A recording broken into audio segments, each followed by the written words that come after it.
Hello guys, welcome back to Gyansthali classes. I hope आप सब अच्छे होंगे। तो चले गाइज, आज की आपकी क्लास को स्टार्ट करेंगे। जैसे कि आप सभी ने पहले भी क्लासेस की होगी, तो आप सभी को पता है आज ही आपके यहाँ पर थर्ड क्लास है। इससे पहले आपकी 2-3 क्लासेस हो चुकी है, जिसमें कि हमने आपके यहाँ पर इंपॉर्टेंट क्वेश्चन डिस्कस किए हैं। तो चलिए आज की क्लास को देखेंगे। आज हम आपका यहाँ पर थर्ड मॉक डिस्कस करने वाले हैं। थर्ड आपका मॉक टेस्ट है, ठीक है। डेली आपके इसी प्रकार से शाम 8:30 बजे, ठीक है, रात 8 बजे जो है आपके डेली इसी प्रकार से आपका सेशन होने वाला है, जब तक आपका एग्जाम ना हो जाए। 14 से 15 दिसंबर को आपका एग्जाम है। जब तक आपका एग्जाम नहीं हो जाता तब तक आपको डेली इसी प्रकार से पीवाईक्यू की ये न्यू सीरीज मिलने वाली है, ठीक है। इसमें सभी सब्जेक्ट के क्वेश्चन हम डिस्कस करेंगे। इसके अलावा कोई नया हो चैनल के साथ तो आप सभी एक बार प्लेलिस्ट चेक कर लेना। आपका जो कंप्लीट कोर्स है उस कोर्स की भी आपको CDP की प्लेलिस्ट मिल जाएगी, प्लस आपको हिंदी की प्लेलिस्ट मिल जाएगी। तो आप जाकर एक बार उसे चेक कर लें, ठीक है। तो आप सभी को प्लेलिस्ट चेक करनी है, डेली जो है आपको यहाँ पर आना है।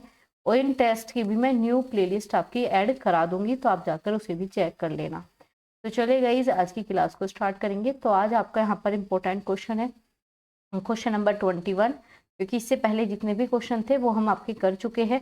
अगर आपको इन क्वेश्चन में कोई भी डाउट है, कोई भी क्वेरीज है आपकी, तो आप पूछ सकते हो, ठीक है। तो चलिए अब आपका हम यहाँ पर बात करेंगे क्वेश्चन नंबर 21, ठीक है। 21 में क्या पूछा है मैं आपको बताती हूँ। क्वेश्चन सोल्व करने का हम तरीका क्या यूज करते हैं। सबसे पहले हम आपके की पॉइंट ढूंढ लेंगे, ठीक है, क्योंकि की पॉइंट से क्या होता है, आपका टाइम मैनेजमेंट होता है। और याद रखना, सीटेट क्लियर करना है तो टाइम मैनेजमेंट पर सबसे ज़्यादा फोकस करना है। दूसरा जो हमारा मेन पार्ट होता है, इसमें दूसरा हमारा मेन पार्ट है वो है आपका यहाँ पर क्वेश्चन सोल्व करने का तरीका। आप किस वे से क्वेश्चन सोल्व करते हो। पॉजिटिव और नेगेटिव, इन दो तरीकों से हम क्वेश्चन सोल्व करते हैं। इससे क्या होता है, बहुत जल्दी होता है। और बिल्कुल आप कह सकते हो ना, जो क्वेश्चन नहीं भी आता वो भी हम बहुत ईजिली जो है उस क्वेश्चन को कर लेते हैं, क्योंकि हमारे पास पॉजिटिव और नेगेटिव टैग वर्ड्स होते हैं। और टैग वर्ड्स की मैंने आपकी एक अलग से क्लासेस कराई हुई है, तो एक बार जाकर उसे चेक कर लेना। तो चलिए स्टार्ट करेंगे। और आप सभी को कॉपी पेन नोट्स अपने लेकर बैठना है, ताकि आप चीज़ें नोट डाउन कर सको, क्योंकि यहाँ से मैं आपको इम्पोर्टेंट टॉपिक्स बताऊंगी, ठीक है। वो टॉपिक आपके क्लियर होने ही चाहिए। चलो स्टार्ट करें। क्वेश्चन नंबर 21, बताइए इसमें क्या प्रॉब्लम सॉल्विंग पूछा है, मतलब आपका समस्या समाधान को निम्नलिखित में से कौन सा कारक समस्या समाधान को बढ़ावा देता है। तो ये सब चीजें आप ज्यादा एग्जाम में फोकस मत करना, सीधा क्वेश्चन पे फोकस करो। क्या कहना चाह रहे हैं, समस्या समाधान के लिए सबसे पॉजिटिव वर्ड्स आपका यहाँ पर पूछा है। प्रॉब्लम सॉल्विंग में सबसे बेस्ट क्या होगा, चलो ढूंढे। चलो भाई ढूंढते हैं। सबसे पहले आपको नेगेटिव ढूंढना है, क्योंकि हम इंडियन है, नेगेटिव चीजें सबसे ज्यादा ढूंढते हैं। तो पैसिव मिल गया, पैसिव कभी आंसर नहीं होगा, क्योंकि जहां पर बच्चा खुद से प्रॉब्लम सोल्व कर रहा है, या जहां पर बच्चा चिंतन कर रहा है, जहां पर बच्चा लॉजिक लगा रहा है, समस्या का समाधान कर रहा है, वहां पर हमेशा एक्टिव रहेगा, ना कि पैसिव। तो ये तो इस वजह से नहीं होगा, ठीक है। इसके अलावा अगर हम बात करें आपका यहाँ पर प्रक्रिया, ठीक है, प्रक्रिया सेट मतलब रिस्पॉन्स बच्चा दे, ठीक है, हो सकता है, देखेंगे आगे। आपका क्रियात्मक स्थिरता, स्थिरता आ गया, ठीक है। फंक्शन की तो बात कर रहा है, लेकिन किसकी, फिर फिक्सनेस मतलब फिक्स कर दिया चीजें, तो फिक्स कर दोगे वो नेगेटिव हो जाता है आपका, ठीक है। वो चीजें हमेशा नेगेटिव हो जाएगी। अब प्रतिक्रिया रिस्पॉन्स को भी आप प्रॉब्लम सॉल्विंग में सेट कर रहे हो, तो भाई ये भी क्या है, एक तरीके से नेगेटिव है, ठीक है।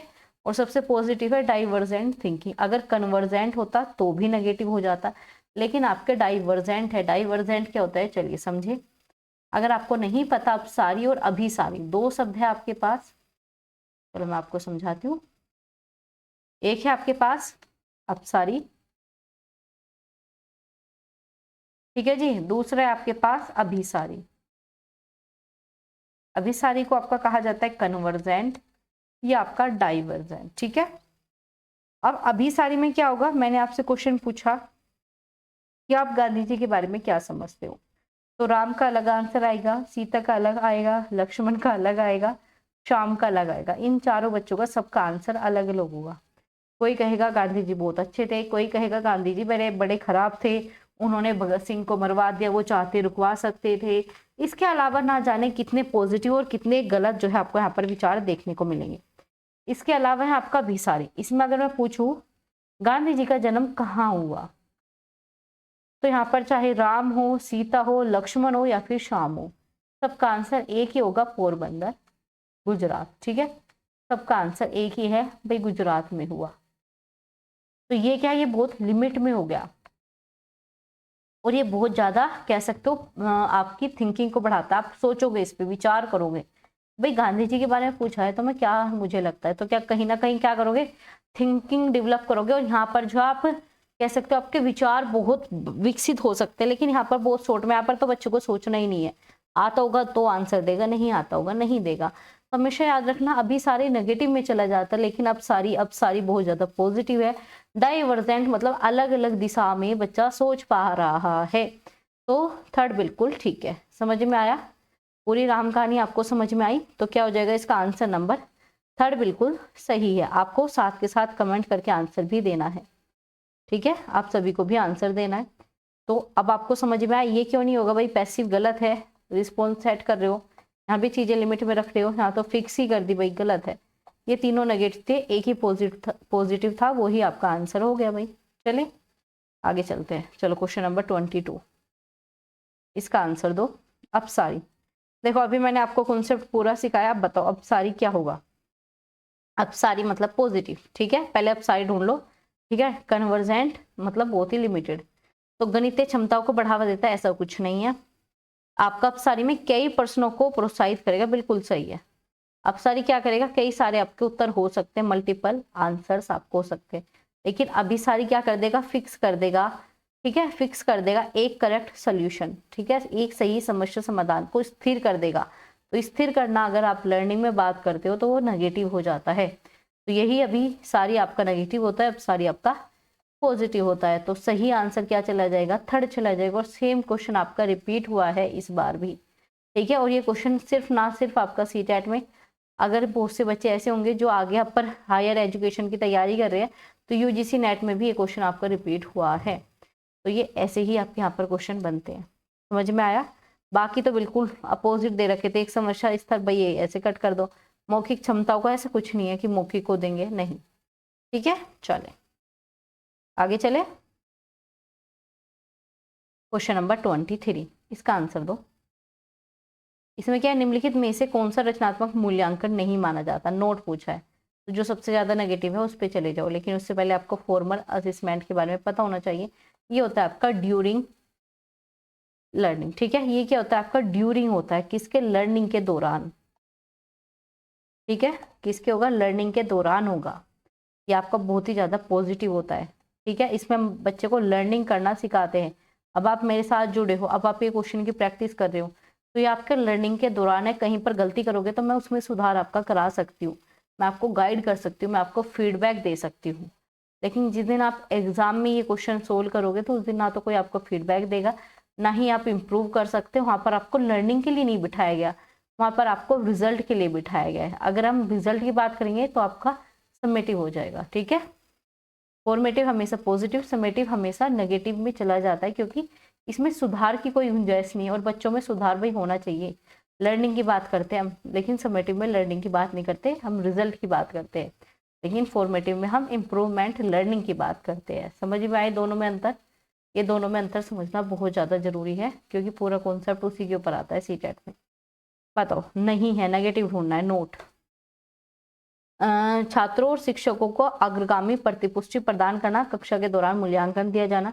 भाई बिल्कुल सही है, मैंने यही डेफिनेशन बताई है। हमें क्या करना है, ड्यूरिंग द क्लास मैं आपको क्या करूँ, प्रोवाइड करूँ फीडबैक आप सभी को। ठीक है, चाहे आप मुझे करो या मैं आपको करूँ, तो क्या हो जाएगा, ये आपका फॉर्मेटिव हो जाएगा। आगे क्या है, छात्र के पूर्व ज्ञान को निर्धारित करने के लिए नई अवधारणाओं की शुरुआत व आकलन करना। मतलब हम क्या करेंगे, न्यू कॉन्सेप्ट कराने से पहले मैं क्या करूँ, आपकी प्रीवियस नॉलेज को ऐड डाउन करा दूँ। इससे क्या होगा, आप और भी बेटर तरीके से सीखोगे। भाई ये तो बहुत ही अच्छी बात है। ठीक है, अच्छी बात है ना। ये तो अगर आपको कुछ चीज पहले से आती है और मैं उसमें ऐड डाउन करा के आपको कराऊँ तो अच्छी बात है। और मैं आपको जो भी एग्जाम्पल देती हूँ वो सीटेट से रिलेटेड इसी वजह से देती हूँ, क्योंकि कहीं ना कहीं आपने सीटेट को समझा है, एक तरीके से आप सीटेट को जी रहे हो, तो आपको इसके पास की आपके पास नॉलेज है। ठीक है, तो पॉजिटिव है ये भी। आगे क्या है, एक आकलन एक छात्र को सीखने की गलत अवधारणाओं की पहचान करने में प्रयोग किया जाता है। बिल्कुल सही है। क्या करेंगे हम, गलत और आपका सही, ये सभी तो मैं आपको बताती हूँ। ठीक है, ये क्वेश्चन भी सही है। ये क्या है, मैं आपको यही तो बता रही हूँ कि गलत अवधारणा समझा रही हूँ, पहचान करा रही हूँ। वही तीनों सही है, तो बस आपका क्या हो गया, आंसर नंबर 1 नहीं भी आता तो भी ऐसे ही करना है। एक मूल्यांकन के दौरान मानदंड क्या मिल गया, कंपेयर कर रहे हो, क्राइटेरिया मिल जाए, स्टैंडर्ड मिल जाए, दोनों नेगेटिव चीजें हैं। मानक मिल रहा है, आप स्टैंडर्ड फिक्स कर रहे हो, बच्चे का स्टैंडर्ड सेट कर रहे हो, नेगेटिव।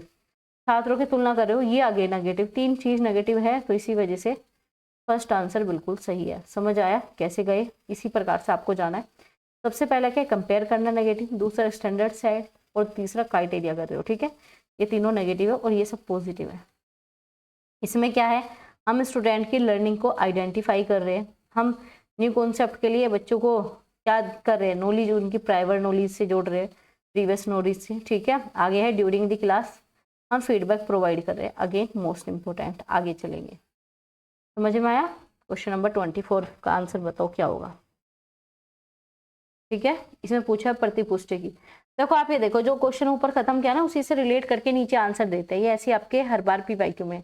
तो कहीं ना कहीं सिलेबस सेम है, कुछ चीजें नई नहीं कर सकते, बस पूछने का तरीका बदलते हैं। निम्नलिखित में से कौन सा उपयोगी प्रतिपुष्टि की एक विशेषता कौन सी है। इफेक्टिव फीडबैक पूछा, सबसे पॉजिटिव देखो, व्यापक और सामान्य होगी, केवल आ गया भाई कट कर दो, केवल आ गया कट कर दो, ये आपके टैग वर्ड्स में मैंने बताया, ठीक है। क्या है, टाइमली होनी चाहिए, स्पेसिफिक होनी चाहिए, या फिर आपका व्यापक होनी चाहिए तथा सामान्य। भाई ऐसा नहीं है सामान्य सबकी एक जैसी फीडबैक दोगे, एक बच्चे के 10 नंबर आए, एक बच्चे के 5 नंबर आए, एक बच्चे के 100 में से 100 आए, या सबको सेम फीडबैक दे सकते हो, भाई नहीं दे सकते तो कट करो। सामान्य नहीं दे सकते, स्पेसिफिक होना चाहिए और टाइमली होना चाहिए, समय समय पर मिलना चाहिए। तो क्या हो जाएगा आपका यहाँ पर सेकंड आंसर बिल्कुल सही है। कोई डाउट, कोई आपको डाउट है, ठीक है, कोई भी आपको डाउट नहीं होना चाहिए क्योंकि सिंपल सा आपको आंसर मिल गया। ये आपका बोर्ड हो गया, आपका ये सामान्य हो गया, सामान्य नहीं है, जनरल नहीं कर सकते, ठीक है। ये एंड में ही करोगे, सिर्फ एग्जाम के एंड में नहीं करना सिर्फ, ठीक है। सिर्फ परिणामों को फोकस करोगे, क्या आउटकम मिला, बच्चे ने क्या सीखा उस पर ध्यान नहीं है, बस ये देखोगे कितना मिला, ठीक है। तो ये भी गलत चीजें हैं। चलो आगे क्वेश्चन नंबर 25, ये तो बिल्कुल क्लास से आपका क्वेश्चन है। सभी क्वेश्चन आप अगर क्लासेस कर रहे हो मेरी CDP की तो क्वेश्चन आपको वहां से मिलते हैं, ठीक है। हार्वर्ड गार्डनर का मैंने बहुत डिटेल में कराया है, तो क्लास चेक कर लेना, ठीक है। थंबनेल पे शायद इसका इसी नाम से थंबनेल है, तो आप चेक कर लेना। निम्नलिखित में से कौन सा सेट बुद्धि उससे संबंधित विशेषताओं का मेल बताता है। हार्वर्ड गार्डनर ने टोटल जो आपकी 7 बुद्धि दी थी, लेकिन बाद में इन्होंने रिफॉर्म ऑफ इंटेलिजेंस करके इनकी बुक आई थी, ठीक है, उसमें इन्होंने फिर 8 प्रकार की बुद्धि दी थी, ठीक है। कितने प्रकार की, 8 प्रकार की। तो अब ये पूछना आपस में, ये सारी चीजें जोड़ो, कौन सा सबसे सही दे रखा है, ये पूछा है। चलो भाई सबसे पहले लास्ट से चलेंगे, तार्किक गणितीय। अगर हम लॉजिक की बात करेंगे, मैथमेटिक की, तो उसमें हम डांस की बात नहीं करेंगे भाई, डांस की क्रीड़ा संबंधी बात नहीं करेंगे, यहाँ पर करेंगे मैथ्स रिलेटेड, प्रॉब्लम सॉल्विंग से रिलेटेड, लॉजिक से रिलेटेड। तो ये तो भाई गलत है भाई, ठीक है। आगे है आपका यहाँ पर अंत्य व्यक्ति, ये क्या है, इंट्रापर्सनल। मैं आपको 2 चीज बताती हूँ, एंटर पर्सनल और इंट्रा। एंटर दूसरों के मैटर में, ठीक है, दूसरों से, अदर्स में। इंट्रा खुद का पर्सनल सेल्फ। यहाँ पर क्या दिया, इंट्रा पर्सनल मतलब सेल्फ होना चाहिए था, यहाँ पर अदर्स दे रखा, दूसरों को नहीं बल्कि खुद को समझने के लिए देता, तो ये सही हो जाता, तो इस वजह से ये कट है। इंट्रापर्सनल क्या होता है, खुद को समझना, खुद के बारे में, ठीक है, अपनी स्किल को डेवलप करना। वही एंटर क्या होता है, इंट्रापर्सनल जो दूसरों को समझे, तो ये तो कट हो गया। स्थानिक क्या है, जो आपके स्थान का ज्ञान का है, ना कि प्राकृतिक का। प्राकृतिक बुद्धि आपकी अलग होती है, तो ये तो बिल्कुल अलग हो गया। अब आपका एकमात्र बचा, नहीं आता तो भी वो ही सही होगा, बिल्कुल सही है। अगर हम संगीत की बात करेंगे तो संगीत में क्या होता है, रचना होती है भाई, कोई गाना भी गा रहा है, कोई डांस भी कर रहा है, तो इसमें कहीं ना कहीं आपकी परफॉर्मेंस की बात करते हैं हम, आपके प्रदर्शन और रचना स्किल के कौशल को भी बात करते हैं। तो जिनके अंदर रचना या एक्टिविटी ज्यादा कर पाते हैं, परफॉर्मेंस ज्यादा अच्छी देंगे, तो उनके अंदर संगीत या बुद्धि देखने को मिलती है, ठीक है। चलो क्वेश्चन नंबर 26, इसका आंसर दो। इसमें क्या पूछा है, निम्नलिखित में से कौन सा आंतरिक अभिप्रेरणा का, कल भी मैंने ये चीजें कराई, ठीक है। इंटरनल मोटिवेशन, बाह्य मोटिवेशन, 2 होते हैं, ठीक है, इंटरनल एक्सटर्नल। इंटरनल बेस्ट होता है, ये लंबे समय तक क्या, ये आपके आजीवन चलेगा। एक्सटर्नल क्या होगा, कुछ ही समय तक। आप मान लीजिए कोई यूट्यूब पर वीडियो देखी, 10 दिन में सीटेट पास, या फिर इस तरीके से आपके अंदर जोश आ गया भाई 10 दिन में सीटेट पास हो जाएगा, तो मैं तो ये करूंगा। 2 दिन का जोश था, तीसरे दिन वो जोश आपका खत्म हो जाएगा, ठीक है। दूसरे दिन आप नहीं पढ़ोगे, वो था एक्सटर्नल, कोई चीज देख के आपने वो भी करने की सोचिए एक्सटर्नल, लेकिन आपका बेस्ट इंटरनल होता है। आंतरिक क्या होता है, खुद को लेके जाओगे। अब मान लीजिए आपको किसी ने जबरदस्ती में तो बीएड में एडमिशन नहीं कराया, जबरदस्ती में आपका बीटीसी नहीं कराया, किसी ने जबरदस्ती आपसे किसी ने ये नहीं कहा सीटेट का फॉर्म भरो, तो कहीं ना कहीं ये आपकी आंतरिक अभिप्रेरणा है, आपकी इंटरनल नीड भी है, मोटिवेशन भी है। तो इसी वजह से आप डेली मेरे साथ जुड़ रहे हो, क्लासेस कर रहे हो, क्योंकि आपको सीटेट पास ही करना है। ये आपका मोटिवेशनल है, ये आपका मोटिवेशन है, इंटरनल मोटिवेशन। तो हमेशा पॉजिटिव होगा। तो बस देखो इसमें सबसे पॉजिटिव क्या है, जो बाहरी का नहीं है, बाहरी का होता तो बाह्य अभिप्रेरणा। दंड से भय के लिए नहीं है भाई, आपको कोई डांट या पीट नहीं रहा, इस डर से पढ़ रहे हो तो बिल्कुल भी नहीं होगा। ठीक है, तो क्या आ जाएगा, अगर डर से पढ़ोगे तो बाह्य आ जाएगा, अगर खुद की मर्जी से अपनी इच्छा अपने इंटरेस्ट के अकॉर्डिंग पढ़ोगे तो भाई इंटरनल हो जाएगा। तो ये तो नहीं होगा आंसर, ये भी नहीं होगा। दूसरों से प्रतिस्पर्धा, दूसरों के से बेस्ट नंबर लाने के लिए पढ़ोगे तो भी बाह्य है। तो ये तीनों ही नेगेटिव थे। एकमात्र पॉजिटिव था, क्या था आपका, मोटिवेशन। जो आपका आंतरिक होता है उसमें आप खुद के आनंद की बात करते हो, जो कार्य करोगे उसमें आपको इंटरेस्ट होता है। ठीक है, आपने देखोगे बहुत से लोग अच्छी खासी जॉब छोड़ के जो उनका इंटरेस्ट होता है, जिसमें उन्हें इंजॉय करने को मिलता है या जो वो चाहते हैं वो काम करते हैं, चाहे वो कितनी अच्छी जॉब हो, कितना ही सैलरी हो, लेकिन वो काम नहीं करते। याद रखना, वो क्या काम करेंगे, जो उनका इंटरेस्ट है। तो ये क्या है, आंतरिक अभिप्रेरणा, इंटरनल मोटिवेशन मिलता है कि इस काम में मजा नहीं आ रहा, जो मेरा मन है, जो मेरी रुचि है, मैं उसी के हिसाब से काम करूंगा। तो अभिप्रेरणा आपकी हमेशा चलती है, और आपके अंदर यही अभिप्रेरणा होनी चाहिए गवर्नमेंट टीचर बनने की। ठीक है, चलो क्वेश्चन नंबर 27 बताओ इसका आंसर। इसमें क्या, निम्नलिखित में से प्रगतिशील, again repeated question, progressive education बार बार सीटेट पूछता ही है, बार बार, तो इंपॉर्टेंट है, नोट डाउन करो। ठीक है, चलो प्रगतिशील का प्रमुख सिद्धांत, मतलब सबसे पॉजिटिव ढूंढ लो, जो भी इसमें सबसे ज्यादा पॉजिटिव हो ढूंढो भाई। क्या है सबसे ज्यादा पॉजिटिव, निष्क्रिय भाई, नेगेटिव कट करो, मानकीकृत बताया, स्टैंडर्ड कहीं पर भी मिल जाए कट कर दो, पूरा पढ़ने की जरूरत भी नहीं है, असली बात यही है, पूरा पढ़ने की जरूरत नहीं है। सीखना प्रामाणिक कार्यों पर ही आधारित हो, पाठ्यचर्या पूर्व निर्धारित हो तथा सार्वभौमिक हो। देखो अगर हम बात करें, पाठ्यचर्या पहले से ही निर्धारित कर दो और सार्वभौमिक, सबके लिए एक जैसा डंडा हाँकना स्टार्ट कर दो तो गलत हो जाएगा। प्रगतिशील ये नहीं बताता कि सबका एक जैसा करो, नहीं। ठीक है, प्रगतिशील आपके नीड की बात करता है।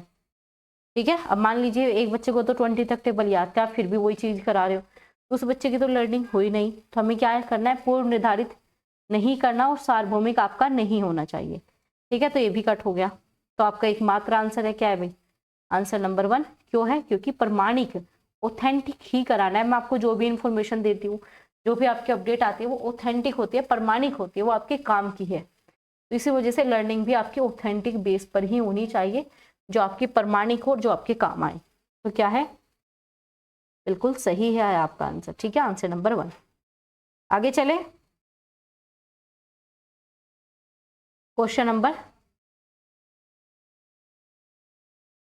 28। ठीक है, बाधिता एक डैश स्थिति है, जबकि क्षमता एक डैश स्थिति है। ठीक है, अगर आप कभी आगे हायर एजुकेशन में जाओगे तो आपका एक ICF मॉडल आता है, उसमें चीजें बहुत क्लियर से आपके दी गई है। तो अगर हम बात करें, बाधिता जो आपको कोई काम ना करने दे, अक्षमता जो आपके अंदर पहले से ही है। ठीक है, आप उसे नहीं चेंज कर सकते। चलो ऑप्शन के साथ चलेंगे। अब बाधिता है, जैविक होगी बाधिता, या फिर कार्यात्मक, कार्यात्मक तो नहीं है भाई। ठीक है, क्रियात्मक, सामाजिक, या फिर आपका देखो मनोवैज्ञानिक, कोई सा भी आपका ऑप्शन नहीं होगा। शारीरिक, ऐसा नहीं है कि क्षमता आपकी सिर्फ शारीरिक हो, तो इस वजह से ये कट हो गया।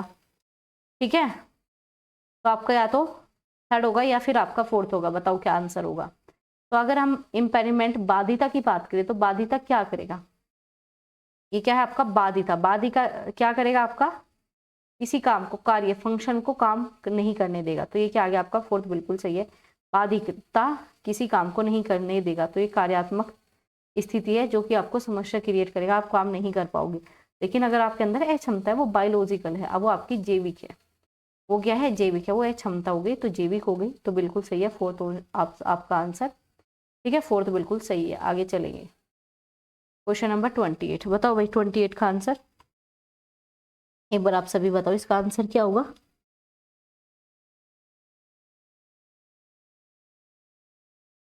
बताओ 28 का आपका आंसर बताएं, इसका क्या हुआ। निम्नलिखित में से कौन सा आलंबन के उदाहरण है। क्या पूछा है, आलंबन, ठीक है, स्कैफ फोल्डिंग। अब इसके आपको आलंबन नहीं पता तो आपको इंग्लिश में चले जाओ, देखो हिंदी इंग्लिश दोनों यूज करनी है, ठीक है। जो इजी पढ़ा ना वो करो। यहाँ पर स्कैफ फोल्डिंग आपको इजी पड़ रही है लेकिन ये नहीं पड़ रहा। देखो स्कैफ फोल्डिंग क्या है आपका, ये किसके द्वारा दिया गया, वाइगोस्की के द्वारा। किसके द्वारा, वाइगोस्की के द्वारा, ठीक है। इन्होंने क्या दिया, एक आपका पूरा सिद्धांत दिया। क्या सिद्धांत दिया, चलो समझते। ये है आपका यहाँ पर एक सर्कल, ठीक है, इसके अंदर एक और सर्कल,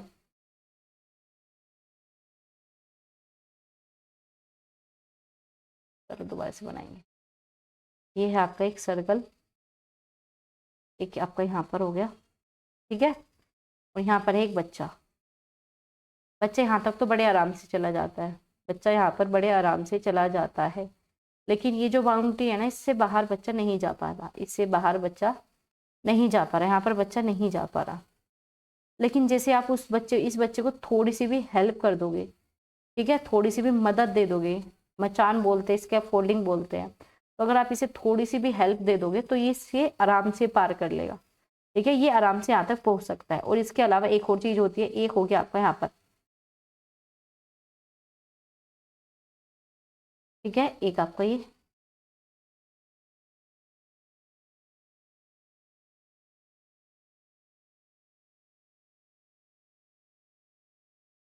एक तो आपका ये हो गया, दूसरा आपका ये हो गया, ठीक है, और एक आपका यहाँ पर तीसरा हो गया। ये तीन चीज है, ठीक है। अब यहाँ तक तो बच्चा जा पाता है, ठीक है, यहाँ पर बच्चा आराम से चला जाता है, ठीक है, ये आराम से बच्चा चला गया। यहाँ पर बच्चा किसी की हेल्प के साथ जा सकता है, ठीक है। अब आपको क्या है, सीटेट आपने बीएड यहाँ तक कर लिया, ये है आपका बीएड का एरिया, ठीक है। अब आपको सीटेट में मेरी हेल्प चाहिए तो ये क्या है आपका, यहाँ पर मैं आपको हेल्प करूंगी तो आराम से आप यहाँ तक आ जाओगे, ठीक है। तो ये हेल्प मैं आपको दे रही हूँ, ठीक है। हेल्प कोई भी आपको दे सकता है, हेल्प वही देगा जिसके पास ज़्यादा नॉलेज होगी। तो MK, ठीक है, मोर नॉलेजेबल पर्सन, ठीक है, वही आपको हेल्प देगा, ठीक है। ये आपका पूछा जाता है, तो कौन देगा, जिसके पास ज़्यादा नॉलेज होगी तो वो आपको हेल्प देके यहाँ पर लेके आ जाएगा। इसके बाद आपका ये और एरिया बचता है, लेकिन यहाँ आप नहीं पहुँच सकते, ठीक है। आप मान लीजिए सब के पास सारी क्षमता नहीं होती, आप यहाँ तक नहीं पहुँच सकते, तो ये आपका वो एरिया है जिसे आप किसी की हेल्प भी मिल जाए, कोई आपको कितना भी गाइड कर दे, आप यहाँ तक नहीं पहुँच सकते, लेकिन यहाँ तक तो पहुँच जाओगे ना। तो ये पहुँच ही गया है, स्कैफ फोल्डिंग है, यही वाइगोस्की ने कहा, इसे आपका ZPD, ठीक है, जोन ऑफ प्रोक्सिमो, इस टाइप का आपका ये पूरी थ्योरीज है जो कि मैं आपको डिटेल में करा दूंगी, ठीक है, याद रखना, ठीक है। आपका मचान कह सकते हो आप इसे, स्कैफ फोल्डिंग कह सकते हो, ठीक है। MK याद रखना, मोर नॉलेजेबल पर्सन, या फिर अदर्स भी हो सकता है, MKO मोर नॉलेजेबल,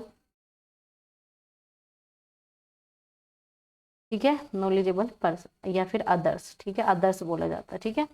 तो ये आपका यहाँ पर किसके द्वारा दिया गया, ये आपका वाइगोस्की के द्वारा पूरी की पूरी थ्योरीज दी गई जो कि मैंने आपको करा दी, ठीक है। यही बार बार पूछता है तो आपको सिर्फ एक हेल्प चाहिए। तो पूछा है कौन सा स्कैफ फोल्डिंग का एग्जाम्पल है, भाई ढूंढा कौन सा स्कैफ फोल्डिंग है। सबसे पहले क्या है, बोलकर सोचो, ठीक है, संकेत और इशारे, या फिर पर्सन, या फिर रटकर दोहराव, या फिर आधा हल किया हुआ पर्सन। अभी मैंने बताया आप क्या करोगे, हेल्प करोगे। मान लीजिए आपसे कोई क्वेश्चन नहीं हो रहा तो आपने कुछ क्वेश्चन कुछ स्टेप सोल्व करके दे दिए तो आराम से आपने कर लिया। ये हो गया आपका D, ठीक है। तो D तो होगा, D देखो एक तो इसमें है एक इसमें है, तो इसका मतलब ये तो आंसर नहीं होंगे आपके, ठीक है। आगे चले, आगे देखेंगे, आगे क्या है आपका यहाँ पर, इसमें A भी है, B भी है, C भी है, तो ये तो आपको देखना ही नहीं है, ठीक है, ये तो है ही। अब आपको E देखना है, रटकर आप कौन सी भाई हेल्प करोगे, नहीं करा सकते, तो क्या हो गया आपका यहाँ पर आंसर नंबर A सही है, D नहीं होगा आपका, B नहीं होगा, और ये तो बिल्कुल कट हो गए। समझ में आया, ये क्यों नहीं होगा, बस रटकर दोहराओ, आप बच्चों को रट के सिखा रहे हो। अगर आपको बच्चों को रट के ही सिखाना है, रूट लर्निंग ही सिखानी है, तो बच्चे को हेल्प की आवश्यकता क्यों पड़ेगी। स्कैफ फोल्डिंग में आप हेल्प करोगे ताकि बच्चा खुद से आगे जा सके, सिर्फ आप एक तरीके से थोड़ा सा पुश करोगे। जैसे कि आपने देखा होगा छोटा बच्चा साइकिल चलाता है तो उसके मम्मी या पापा जो है पीछे से हेल्प उसका बैलेंस बनाते हैं, फिर बच्चे को छोड़ देते हैं, वो फिर खुद से चलाने लगता है। तो आपको भी ऐसा ही करना है, जब बच्चा खुद से करने लग जाए तो आप जो अपनी मदद है ना वो हटा लेते हो, ये भी क्वेश्चन पूछा है ना। जो आपने हेल्प दी ना आप उसे हटा दोगे समय के साथ, जैसे ही बच्चे ने खुद से चीजें करने स्टार्ट कर दी। तो रटना नहीं होगा। पर्सन बिल्कुल भाई आप क्या करोगे, क्वेश्चन पूछ या कुछ अलग एक्टिविटी करके करा सकते हो, संकेत दे दोगे भाई यहाँ नहीं जाना, अब बच्चा यहाँ पे जा रहा था आपने इशारा कर दिया इधर जाना है, तो भाई बच्चे की हेल्प हो गई, कर लिया बच्चे ने। आधा हल करके क्वेश्चन दे दिया, स्टेप 1-2 स्टेप कर दिया, आगे का बच्चे ने खुद कर लिया। बोल कर सोचो, आप ये कह रहे हो भाई थोड़ा सा सोचो, थिंकिंग लगाओ, तो इसमें क्या होगा, बच्चा और ज्यादा एक्टिव हो जाएगा। तो ये चारों ही सही थे, लेकिन जो गलत था वो था आपका 5th, और यही आपसे पूछा था, मतलब यही आपको निकालना था। ठीक है, रटकर आपको ये निकालना था, बस आपका काम हो गया, निकल गया, आपको आंसर मिल गया। तो ये बिल्कुल सही है। आगे चले, तो भाई क्वेश्चन नंबर 30, ये आपका लास्ट क्वेश्चन है। बताओ भाई, ये भी आपकी पूरी थ्योरीज दी गई है किसके द्वारा, कोलबर्ग के। आपके सीटेट में 3-4 थ्योरी बहुत ज्यादा इंपॉर्टेंट है, पियाजे की, ठीक है, कोलबर्ग की, ठीक है, इसके बाद वाइगोस्की की, ये 3 बहुत ज्यादा मोस्ट इंपॉर्टेंट। बंडूरा वगैरह करोगे कर लेना, वरना वो ज्यादा नहीं पूछी जाती, 1-2 क्वेश्चन कभी कभार आ जाता है, इससे ज्यादा नहीं आता। अब क्या है, कोलबर्ग ने नैतिक विकास सिद्धांत के अनुसार किस स्तर पर कहा कि बच्चे आत्म केंद्रित हो जाते हैं, सेल्फ सेंटर्ड हो जाते हैं या ईगो सेंट्रिक हो जाते हैं, जिसमें कि बच्चा कार्य करने के लिए अपना बेनिफिट सोचता है। अब कोलबर्ग ने टोटल जो है कितने दी, 3 स्टेज दी, 1, 2, 3, ठीक है, इन 3 के अंदर 2-2 लेवल दिए, इस प्रकार से इन्होंने अपनी डिवाइड किए। तो टोटल अगर हम बात करें, इन्होंने टोटल जो आपके लेवल दिए हैं वो है आपके यहाँ पर 6 चरण। चरण तो है 6, लेकिन इस तरह आपके 3, ये भी सीधा एक बार क्वेश्चन आया था जिसमें बच्चे कंफ्यूज हो गए थे। तो इसमें थर्ड में तो बिल्कुल अलग चीजें आ जाएगी, सेकंड में भी, अब या तो थर्ड होगा या फिर फोर्थ, ठीक है, ये तो बहुत हाई लेवल पे चले गए। लेकिन यहाँ पर क्या बच्चा कर रहा है, जैसा आप करोगे वैसे ही में, मतलब टिट फॉर टैट कर रहा है। तो ये आपका पहले चरण में तो बच्चा डांट फटकार के तब कर लेता है काम, लेकिन दूसरे चरण में बच्चे को क्या हो जाता है, टिट फॉर टैट, जैसा आप करोगे मुझे भी मतलब उसी का बेनिफिट चाहिए। अगर आप मुझे बाजार से कोई सामान लेके आना है तो आप मुझे चॉकलेट खिलाओगे, ठीक है, तो ये आपका 4th में आ जाएगा, ये आपका 4th हो गया। अब ये बताओ आपको, ये आज आपका ये कंप्लीट हुआ मॉक, ठीक है, कल आपका न्यू मॉक लेके आएंगे, ठीक है। इसके हमने 3 सेशन डिवाइड किए, तीनों की मैं आपको प्लेलिस्ट आज नहीं बना के दे दूंगी, ठीक है, आप चेक कर लेना, ठीक है। और इन सब की मॉक को आपको डेली करना है, और बाद में बताओ 10 में से आपके कितने क्वेश्चन सही हुए, ठीक है, 10 में से बताओ कितने क्वेश्चन सही हुए, और किसी क्वेश्चन में कोई डाउट तो नहीं है, डाउट हो कमेंट कर सकते हो। और अच्छा लगी हो क्लास, आपको अच्छी लगी हो क्लास, तो आप एक बार फीडबैक जरूर दो, ठीक है, कमेंट करके बताओ भाई क्लास कैसी लगी, ठीक है, कमेंट करके बताओ क्लास आपको कैसी लगी। प्लस जो नए हो वो क्या करे, एक बार लाइक कर दे भाई सेशन को, शेयर कर दे एक बार, ठीक है, और सब्सक्राइब बिल्कुल करना ना भूले, ठीक है, सब्सक्राइब करो और बेल आइकन को ऑन रखना, ऑन रखने से क्या होगा, नोटिफिकेशन आपको समय पर मिल जाएगी। और क्लास का मैं एक बार टाइम बता दूं, क्लास का टाइम है आपका 8:30 बजे, ठीक है, 8:30 बजे डेली क्लासेस होती है, ठीक है। CTET बाय एकता नैन करके सारी प्लेलिस्ट मिल जाएगी, प्लेलिस्ट का एक बार मैं आपको नाम बता देती हूँ, तो आपको प्लेलिस्ट मिल जाएगी CTET बाय एकता नैन करके, सारी प्लेलिस्ट मिल जाएगी, ठीक है, एकता नैन करके सारी प्लेलिस्ट मिल जाएगी, आप चेक कर लेना। उसमें हिंदी का पूरा कंप्लीट कोर्स करा दिया मैंने आपका, ठीक है, आपका इंग्लिश की भी कोर्स हो गया, सारी प्लेलिस्ट आपको मिल जाएगी। CDP का आपका चल रहा है तो इसे भी देखते रहा करो, ठीक है। तो ये आज आपकी क्लास कंप्लीट हुई, कितने नंबर आए भाई कमेंट करके बताना बिल्कुल ना भूले, क्लास कैसी लगी इसका भी फीडबैक जरूर दे, और डेली 8:30 बजे आ जाया करो। और आपका टेलीग्राम चैनल है भाई, ठीक है, CTET के लिए एक अलग से टेलीग्राम चैनल है, उसे ज्वाइन कर लेना, लिंक जो है इसी वीडियो के डिस्क्रिप्शन बॉक्स में आपको मिल जाएगा, तो चेक जरूर करना, लाइक कर देना, शेयर कर देना उन सभी दोस्तों के साथ जो चाहते हैं उनका CTET फर्स्ट अटेम्प्ट में क्लियर हो जाए, तो शेयर लाइक करना बिल्कुल ना भूले।